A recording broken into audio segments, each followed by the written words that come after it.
आज का ये वीडियो क्लास 11th के बच्चों के लिए होने वाला है। आज की इस वीडियो में हम देखने वाले हैं क्लास 11th का ज्योग्राफी का आपका पेपर होने वाला है। और हमने जो है आपका सैंपल पेपर, जिसे आप प्रैक्टिस पेपर कह सकते हैं, 4 बना दिया है।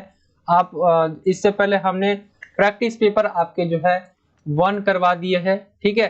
प्रैक्टिस पेपर जो है 2 भी आपका करवा दिया है, प्रैक्टिस पेपर 3 करवा दिया है। और आज की इस वीडियो में हम प्रैक्टिस पेपर 4 देखेंगे।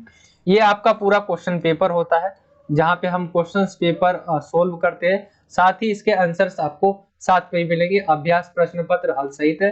क्लास 11th टर्म 2 के अकॉर्डिंग जो है आपको बनाया गया ये पेपर। सब्जेक्ट आपका ज्योग्राफी है, ठीक है। तो आज का ये वीडियो बहुत इंपॉर्टेंट होने वाला है। आपका पेपर भी है कल, तो इस वीडियोस को जो वीडियो है उसको पूरा अच्छे से देखिए। और आई होप कि आपने जो है प्रैक्टिस पेपर जो 1, 2, 3 है वो कंप्लीट देख लिया होगा। नहीं देखा हो तो जरूर देख लीजिए, क्योंकि इसे आपने कर लिया ना प्रैक्टिस पेपर को, तो पेपर आपके लिए बहुत इजी हो जाएगा। सारे क्वेश्चंस इसमें लिए जाते हैं और वो सारे क्वेश्चंस इसमें से पूछे जाएंगे आपके पेपर में, ठीक है। तो इनको जरूर कर ले। बाकी इंपॉर्टेंट क्वेश्चंस चैप्टर वाइज जो है, चैप्टर वाइज आपका इंपॉर्टेंट क्वेश्चन भी करवाया गया है, उसको आप चाहे तो देख सकते हैं। हमने जो है प्लेलिस्ट बना रखी है। साथ ही मैप जो है आपका कंप्लीट करवा दिया गया है। वर्ल्ड और इंडिया दोनों का जो है मैप करवा दिया है। काफी बच्चों के कमेंट थे मैप के ऊपर, तो हमने मैप का भी जो वीडियोस है वो बना दिया है। और साथ ही फर्स्ट बुक सेकंड बुक करके हमने इंपॉर्टेंट क्वेश्चन भी निकाल दिए, जहां पे एक वीडियो में आपको फर्स्ट बुक कवर हो जाएगा, दूसरी वीडियो में सेकंड बुक, ठीक है। तो वो तो आप देख ही लेना। आज की इस वीडियो में हम पेपर देखने वाले हैं, तो आपके पास टाइम 2 घंटे का रहेगा। 35 नंबर का ज्योग्राफी का पेपर होता है, ठीक है। और इसके अलावा जो है फिजिकल एजुकेशन का पेपर भी आपका 35 नंबर का होता है। तो 2 पेपर ऐसे हैं जो 35-35 नंबर के होते हैं। इसके जो सामान्य निर्देश है वो देख ले यहीं पे। सामान्य निर्देश देखिए यहाँ पे दिया गया है। ये प्रश्न पत्र जो है 5 सेक्शन में विभाजित होगा। दूसरा कहा गया ये सभी प्रश्न जो है अनिवार्य है। तीसरा है खंड क में जो लेकर 1 से लेकर 3 तक क्वेश्चन होंगे, ठीक है। और चौथा है खंड ख में प्रश्न संख्या 4 जो होगा स्रोत आधारित होगा। अगला जो है खंड ग में 5वां और 6ठा क्वेश्चन लघु उत्तरीय है। अगला सेक्शन है आपका घ, इसमें जो 7वां और 9वां होगा वो दीर्घ उत्तरीय प्रश्न, और लास्ट में जो आपका 10वां क्वेश्चन वो मैप से रिलेटेड होगा, ठीक है। तो यहाँ पे आपने सामान्य निर्देश देख लिए। इंग्लिश में जो बच्चा देखना चाहता है वो इंग्लिश में देख सकते हैं, जर्नल निर्देश, ठीक है, जर्नल इंस्ट्रक्शंस। आगे आते हैं हम यहाँ पे जो है सेक्शन ए से स्टार्ट करते हैं। यहाँ पे आपका जो है प्रश्न संख्या दे दिया गया है, और यहाँ पे आपका जो है कौन सा क्वेश्चन कितने नंबर का यहाँ पे आपका शो कर दिया गया है। यहाँ पे सेक्शन ए पे आते हैं खंड क पर। तो सबसे पहला क्वेश्चन ले रखा है हमने कि सौरमंडल को वायुमंडल की सबसे महत्वपूर्ण परत क्यों कहा माना जाता है। आपको ये बताना है कि सौरमंडल जो है उसको वायुमंडल का सबसे महत्वपूर्ण जो परत है वो क्यों कहा जाता है, रीजंस क्या है, ठीक है। तो ये क्वेश्चन आपका कुछ इस तरह से है। इसके आंसर देख लेते हैं हम। तो सौरमंडल जो है मौसम संबंधी जो भी घटनाएं होती है, जैसे बादल बनना, वर्षा, संघनन आदि जो घटनाएं होती है वो सौरमंडल में ही होती है। इस संस्तर में धूल कण तथा जलवाष्प जो है मौजूद होते हैं। मतलब इस भाग में जो है सौरमंडल में जो है धूल कण और जलवाष्प जो है मौजूद होते हैं। और इसमें जो है ऊंचाई पर जाने पर तापमान में कमी होती है, जिससे संतुलन जो है बना रहता है। तो 3 पॉइंट आप 2 नंबर का क्वेश्चन था ये, आप इस तरह से लिख देंगे। आगे आते हैं हम अगले क्वेश्चन पे। अगला क्वेश्चन है आपका 2 नंबर का ही है। क्वेश्चन नंबर है दूसरा, जलमग्न कैनियन क्या है। तो महासागरीय, आंसर देख लेते हैं हम। जलमग्न कैनियन क्या होता है। तो महासागरीय नितल पर जलमग्न तीव्र ढालों वाली गहरी तथा संकरी अथवा गहरे गो को जलमग्न कैनियन कहते हैं। ये महाद्वीपीय मग्न तट, मग्न ढाल तथा गंभीर सागरीय मैदान पर अधिक पाए जाते हैं। शेयर्ड तथा बेयर्ड के अनुसार विश्व में 102 कैनियन है। सबसे अधिक कैनियन प्रशांत महासागर में पाए जाते हैं। संसार में सबसे लंबे जलमग्न कैनियन बेरिंग सागर में है, और प्रिविलाफ तथा जेमुचुंग जो है पाए जाते हैं। विश्व का सबसे प्रसिद्ध कैनियन जो है हडसन कैनियन है, जो हडसन नदी के मुहाने से शुरू होकर अटलांटिक महासागर तक चला जाता है। तो जलमग्न कैनियन कुछ इस तरह से आप कर लेंगे। आगे आते हैं अगले क्वेश्चन पे। क्वेश्चन नंबर आपका दूसरा आता है। क्वेश्चन नंबर दूसरा देख लेते हैं। इसी के अथवे में जो है आपका दिया रहेगा क्वेश्चन नंबर दूसरा, ठीक है। तो यहाँ पे आपका इसी का अथवा देख लेते हैं हम। पूछा गया ज्वार भाटा का महत्व आपको बताना है। ज्वार भाटा का क्या महत्व है? 2 नंबर का ये भी क्वेश्चन है अथवे में। तो अब देखिए, नदमुखों पर समुद्री जहाज आसानी से प्रवेश कर पाते हैं, जैसे कोलकाता में हुगली पतन, ठीक है, ज्वार भाटा के कारण नहीं होता है। मछली पकड़ने वाले नाविक भाटे के साथ समुद्र में अंदर जाते हैं और ज्वार के साथ जब बाहर आ जाते हैं। ज्वार भाटे से तटीय नगरों की जो गंदगी व प्रदूषण है वो साफ हो जाती है। और ज्वार भाटे से बहुत ही बहुमूल्य वस्तुएं हमें समुद्री किनारे पर प्राप्त हो जाती है, जैसे शंख, सीप और घोंगे। ये सारी चीजें जो हमें ज्वार भाटे के कारण आसानी से जो तट है उस पर मिल जाती है। तो ये इसका महत्व आ गया। ये देखिए 2 नंबर में दे रखा है और ये 3 नंबर में भी आ सकता है, ठीक है, और 4 नंबर में आपका 5 नंबर में भी आ सकता है। तो कुछ इस तरह से क्वेश्चंस को रेडी कर लेंगे आप। आगे देखते हैं, क्वेश्चन नंबर 3 है आपका, प्राकृतिक वनस्पति किसे कहते हैं? उष्णकटिबंधीय सदा रहित वन किस प्रकार की जलवायविक दशाओं में पाए जाते हैं?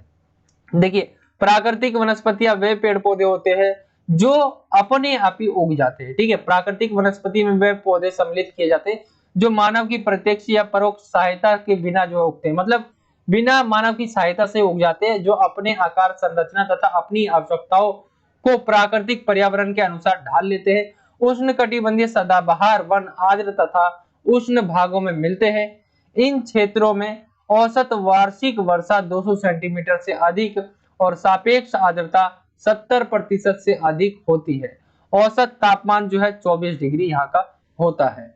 ये आपने देख लिया प्राकृतिक वनस्पति। और आगे के अब आते हैं हम सेक्शन बी पे। सेक्शन बी जो है आपका स्रोत आधारित क्वेश्चन होगा। यहाँ पे स्रोत वाले क्वेश्चन ले लिए हमने, 3 नंबर का है ये आपका स्रोत वाला, और यहीं से आपका 3 नंबर का चालू हो जाता है। सेक्शन बी में सिर्फ एक ही क्वेश्चन होगा आपका, वो होगा स्रोत वाला। स्रोत आधारित क्वेश्चन ही होंगे इसमें। तो यहाँ पे स्रोत आप इसको पढ़ना चाहे तो पढ़ सकते हैं। मैं डायरेक्ट क्वेश्चन पे आता हूँ। सबसे पहले आप भी क्वेश्चन पे आए तो आसानी होगा, टाइम भी बचेगा। सबसे पहला जो क्वेश्चन है, निम्न में से कहाँ संसार की 3/4 जनसंख्या रहती है? तो यहाँ पे अगर आप पैसेज देखेंगे तो यहीं पे आपको जो है मिल जाएगा, पैसेज में ही आंसर। कहाँ पर? यहाँ देखेंगे, इसमें जो है आंसर आप जो है यहाँ ढूंढ लेंगे, ठीक है। यहाँ पे देखिए 1/4 भाग है, यहाँ संसार की 3/4 जनसंख्या रहती है, ठीक है। तो यहाँ पे क्या, उष्ण कटिबंध क्षेत्र जो विश्व के कुल क्षेत्र का एकमात्र 1/4 है, यहाँ संसार की 3/4 जनसंख्या रहती है। तो यहाँ पे आपको आंसर मिल गया कुछ इस तरह से, ठीक है। पहला हो गया। दूसरे पे आएंगे आप, तो दूसरा कहा गया है, निम्न में से किस कारण जो है जैव विविधता का ह्रास सबसे अधिक हुआ है? तो जनसंख्या वृद्धि के कारण। आंसर आपको जो है उसमें ढूंढना पड़ेगा, ठीक है। अब मिल जाएगा, जनसंख्या वृद्धि के कारण जो है सबसे ज्यादा कहेंगे जो ह्रास हुआ है वो जनसंख्या वृद्धि के कारण हुआ है। तो यहाँ पे आप जो है इसके अंदर ढूंढ लेंगे कहां पर जनसंख्या वृद्धि है, ठीक है। आपको मिल जाएगा यहाँ पे, अगर आप पढ़ेंगे उसमें आपको आसानी से मिल जाएगा। चलिए आगे आते हैं हम। आगे जो क्वेश्चन है आपका, वे प्रजातियां जो किसी स्थानीय आवास की मूल जैव प्रजाति नहीं है उन्हें क्या कहा जाता है? तो विदेशज प्रजातियां, ठीक है। यहाँ पे जो है आपको आंसर मिल जाएगा, यहाँ पे आप देख सकते हैं, ठीक है, विदेशज प्रजातियां। और यहीं पे आपको जो है आंसर मिल जाएगा, कहाँ है विदेशी प्रजातियां, वो आप ढूंढ लेंगे। जैसे ये रहा कहा जाता है, तो इसको आप एक्सप्लेन कर देंगे जो भी लिखा हुआ है इसका आंसर, ठीक है। तो ये आपका 3 नंबर का जो है स्रोत वाला जो क्वेश्चन था, ये स्रोत वाला क्वेश्चन कुछ इस तरह से जो है आपका हो जाएगा, ठीक है। ये आपका 3 नंबर का जो क्वेश्चन था ये हो जाएगा। और सेक्शन बी में सिर्फ एक यही क्वेश्चन था। अब आते हैं हम अगले क्वेश्चन पे। अगला जो है आगे सेक्शन सी स्टार्ट हो जाता है। ये सेक्शन सी, इसमें भी 3-3 नंबर वाले क्वेश्चन होंगे, तो इसको देख लेते हैं। क्वेश्चन नंबर 5वां है आपका, कोरियोलिस प्रभाव किस प्रकार पवनों को अपनी दिशा को प्रभावित करता है? कोरियोलिस प्रभाव जो है किस प्रकार पवनों की दिशा को जो है प्रभावित करता है? तो देखिए, पवन सदैव समदाब रेखाओं के आर पार उच्च दाब से निम्न वायु दाब की ओर नहीं चलती, वे पृथ्वी के घूर्णन के कारण विक्षेपित भी हो जाती है। पवनों के इस विक्षेपण को ही कोरियोलिस बल या प्रभाव कहते हैं, कोरियोलिस बल कहते हैं, ठीक है। अब इसके प्रभाव हम देख लेते हैं क्या है, प्रभावित क्या करते हैं। इस बल के प्रभाव से जो है पवने उत्तरी गोलार्ध में अपने दाई और तथा दक्षिणी गोलार्ध में अपने बाई ओर मुड़ जाती है। एक पॉइंट आपका ये हो गया। दूसरा है, कोरियोलिस बल का प्रभाव जो है विषुवत वृत्त पर शून्य तथा ध्रुवों पर अधिकतम होता है। दूसरा पॉइंट हो गया आपका ये। तीसरा पॉइंट है आपका, इस विक्षेप को फेरेल नामक वैज्ञानिक ने सिद्ध किया था अतः इसे फेरेल नियम भी कहते हैं। तो ये आपका तीसरा पॉइंट हो गया, इसे फेरेल नियम भी कहते हैं। और आगे जो पॉइंट है वो है कोरियोलिस बल अक्षांशों के कोण के सीधा असमानुपात में बढ़ता है। तो ये आपका फोर्थ पॉइंट हो गया। तो यहाँ पे 3 नंबर पे पूछा गया था, मैंने आपको 4 पॉइंट बता दिए हैं। ठीक है, कोरियोलिस बल को पवनों की दिशा को कैसे प्रभावित करता है ये आपको बताना था। आगे आते हैं क्वेश्चन नंबर 6 पे। क्वेश्चन नंबर 6 है आपका महासागरीय धाराओं को के कौन कौन से प्रभाव होते हैं। तो जो महासागरीय धाराएं होती है उनके प्रभाव आपको बताने कौन कौन से होते हैं। तो यहाँ पे आपके जो है निम्नलिखित प्रभाव होते हैं। ये धाराएं अपने आसपास के स्थल क्षेत्रों के तापमान और तापांतर को प्रभावित करती है। जैसे अगर ठंडी धाराएं स्थल क्षेत्र के तापमान को, अगर ठंडी धाराएं होगी तो वो क्या होगा, स्थल क्षेत्र के तापमान को क्या होगा, कम कर देगा, घटा देगा। और वहीं गर्म जल धाराएं आएंगी तो वो वहां की जो तापमान है उसको बढ़ा देगा। एक पॉइंट ये हो गया आपका। दूसरा है महासागरीय धाराओं के कारण अन्य जलवायविक परिवर्तन भी हो सकते हैं, जैसे कोहरे की उत्पत्ति, आर्द्रता में वृद्धि और मृदुलता। तो ये आपका दूसरा पॉइंट हो गया। तीसरा पॉइंट है आपका ये है ठंडी और गर्म धाराओं के मिलने के स्थान पर प्लैंकटन की बढ़ोतरी हो जाती है। ठीक है, जब ठंडी और गर्म जलधाराएं मिलती है तो यहाँ कहा गया है प्लैंकटन की बढ़ोतरी हो जाती है, जिसके कारण इन क्षेत्रों में मछलियां बहुत ज्यादा जो है पाई जाती है। संसार के प्रमुख जो है मत्स्य क्षेत्र इन्हीं स्थानों पर जो है पाए जाते हैं। तो ये आपका कुछ इस तरह से जो है क्वेश्चन नंबर 6 हो जाएगा। फिर इसी में आपको जो है क्वेश्चन नंबर 3 का में ही जो है अथवा मिलेगा इसी क्वेश्चन में। तो इसके अथवे को हम देख लेते हैं एक बार। अथवे में क्वेश्चन क्या है, भारत में जो है वन्य प्राणियों की संख्या कम होने के मुख्य कारणों का विश्लेषण करना है। तो देखिए भारत में जो वन्य प्राणियां कम हो रहे हैं उनके क्या कारण है, क्या रीजंस है। तो औद्योगिक और तकनीकी विकास के कारण वनों के दोहन की गति तेज हुई है। देखिए आप ज्यादा से ज्यादा जो है विकास कर रहे हैं, लेकिन हम ये ध्यान नहीं दे रहे कि इससे क्या है। देखेंगे आप विकास करने के लिए क्या वनों को भी काट दिया जा रहा है, फैक्ट्रियों लगाने के लिए, औद्योगिक विस्तार करने के लिए, फैक्ट्रियों को भी जो वहां बसाने के लिए, स्थापित करने के लिए जो है वन जंगल जो भी है उसको हटा दिया जा रहा है, जलाकर साफ कर दिया जा रहा है। तो इससे क्या वहां के जो जंगली जानवर रहा करते थे, एक उससे जो है एक पॉइंट आप ऐसे डाल देंगे इसमें, खेती, मानवीय बस्ती, सड़कों, खदानों, जलाशयों आदि के लिए जो है जमीन से वनों को साफ किया गया। ठीक है, इसके लिए जो है खेती के लिए, मानवीय बस्ती यानी घर बनाने के लिए, सड़कें हो गई, खदान हो गए, जलाशय हो गए, इनके लिए जो है जो जंगल हुआ करते थे, वन हुआ करते थे, उनको हटा दिया गया। एक ये पॉइंट हो जाएगा। दूसरा, तीसरे पे आते हैं स्थानीय लोगों ने चारे, ईंधन और इमारती लकड़ी के लिए वनों से जो है पेड़ काटे और वनों पर दबाव जो है बढ़ा दिया। तो ये तीसरा पॉइंट हो जाएगा। आगे है पालतू जो भी पशु थे, पालतू पशुओं के लिए नए चारागाह की खोज में मानव ने वन्य जीवों और उनके आवास को नष्ट किया। ठीक है, तो ये फोर्थ पॉइंट हो जाएगा। फिफ्थ है रजवाड़ों तथा संभ्रात वर्ग ने शिकार को कीड़ा बनाया और एक ही बार में सैकड़ों वन्य जीवों को शिकार बनाया। व्यापारिक महत्व के लिए भी अभी भी पशुओं को मारा जाता है। तो यहाँ पे देखेंगे आप व्यापार करने के लिए भी जो है पशुओं की हत्या की जाती है, जहाँ पे जो है वन्य जीव जो है जहाँ पे बहुत असंतुलन हो रहा है इनमें। ठीक है, लास्ट पॉइंट है आपका जंगलों में आग लगने से भी वन और वन्य जो प्राणी है उनकी प्रजातियां नष्ट हुई है। ये 6th पॉइंट हो गया आपका।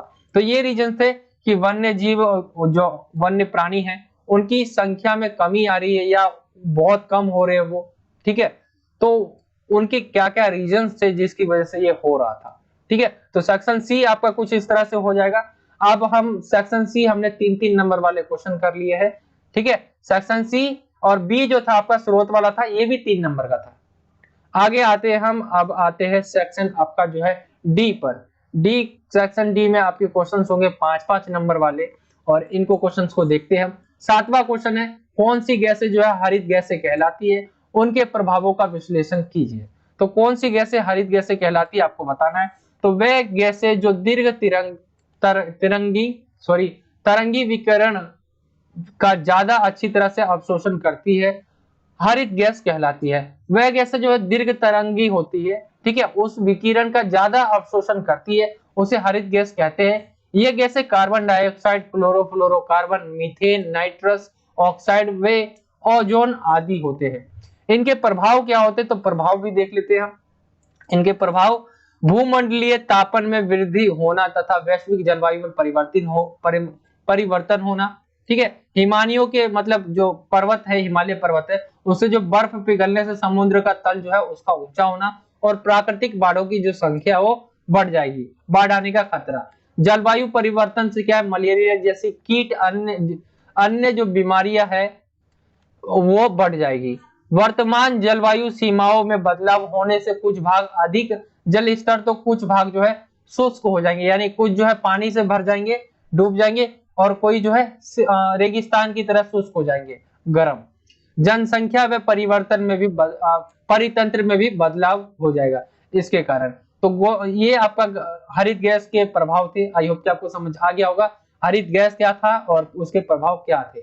आगे आते हैं क्वेश्चन नंबर 8वें पे। ये भी क्वेश्चन आपका 5-5 नंबर का है। ठीक है, इस क्वेश्चन को देखते हैं। 8वां क्वेश्चन है आपका, भारतीय उपमहाद्वीप में दक्षिण पश्चिमी मानसून के आगमन की प्रक्रिया का आपको उल्लेख करना है। तो भारतीय उपमहाद्वीप में दक्षिणी पश्चिमी की बात हो रही है कि मानसून के आगमन की प्रक्रिया। तो देखिए, भारत के उत्तरी पश्चिमी मैदान में मई जून में तापमान बहुत तेजी से बढ़ता है, जिसके कारण यहाँ निम्न वायुदाब स्थापित हो जाता है। निम्न वायुदाब की ये दिशाएं हिंद महासागर में चलने वाली व्यापारिक पवनों को अपनी ओर आकर्षित करती है, क्योंकि पवनें उच्च दाब से निम्न दाब की ओर चलती है। ये पवनें भूमध्य रेखा के दक्षिण में दक्षिण पश्चिमी हो जाती है। आगे है, महासागर के ऊपर से गुजरने के कारण ये आर्द्रता ग्रहण कर लेती है। भारत में प्रवेश के दौरान ये दक्षिणी पश्चिमी हवाएं दो भागों में बढ़ जाती है। ऐसा भारत के प्रायद्वीपीय स्वरूप के कारण होता है, जहां पे आपने देखा अरब सागर है और एक बंगाल की खाड़ी है, इन कारण। तो ये था आपका जो है भारतीय उपमहाद्वीप में दक्षिण पश्चिमी मानसून के आगमन की प्रक्रिया। आई होप कि आपको समझ आ गया होगा। अब आते हैं इसी के अथवे में। आगे जो है दिया गया है, ये भी 5 नंबर का अथवा। पृथ्वी की सतह पर अलग अलग भागों में होने वाली वर्षा की जो मात्रा होती है भिन्न होती है, स्पष्ट करना है। तो हाँ, ये सही बात है। ये हमारी जो पृथ्वी है, इसमें कहीं वर्षा बहुत ज्यादा होगी, कहीं पे वर्षा क्या होगा, नहीं होगी। तो ये भिन्न भिन्न है, आपको कथन स्पष्ट करना है। तो विषुवत वृत्त से ध्रुव की तरफ जाने पर वर्षा की मात्रा क्या घटती जाती है। ठीक है, विश्व के तटीय क्षेत्रों में महाद्वीपों के भीतरी भागों की अपेक्षा अधिक वर्षा जो है होती है। विश्व के स्थलीय भागों की अपेक्षा महासागरों पर वर्षा जो है अधिक होती है। विषुवत वृत्त से जो है 35 डिग्री से 40 डिग्री उत्तर एवं दक्षिण अक्षांशों के मध्य पूर्वी तटों पर बहुत अधिक वर्षा होती है, तथा पश्चिम की तरफ जो है घटती जाती है।